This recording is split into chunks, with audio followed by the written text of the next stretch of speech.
আসসালামু আলাইকুম। গত পরশুদিন আমাদের হাতিগাড়া গ্রামের যুব সমাজের উদ্যোগে দিনভর বিভিন্ন রকমের খেলাধুলা ইভেন্ট সহ বিভিন্ন রকমের অ্যাক্টিভিটিস হয়েছে। কাটো কাটো ভিডিও করতেছ তোমরা।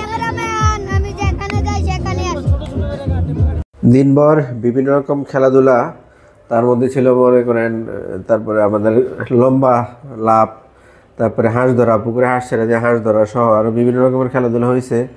এগুলো পুরস্কার বিতরণী অনুষ্ঠান হবে আজকে রাত্রে।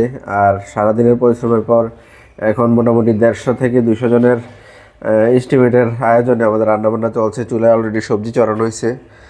আর বাকি যে 2-3টা ইভেন্টের খেলা বাকি আছে, পাতিল ভাঙা এবং আরও কিছু ইভেন্টের খেলাই ভিতরে হচ্ছে। পাশাপাশি রান্নাবান্নার কাজ তো দেখতেছেন চলছে। বস্তার মধ্যে গরুর মাংস এবং পোলার চাল আছে, এগুলো কিছুক্ষণ পর রান্না হবে। রান্নাবান্নার পর সবাই খাওয়া দাওয়ার মাধ্যমে আমাদের গত 2 দিনের অ্যাক্টিভিটিস শেষ হবে।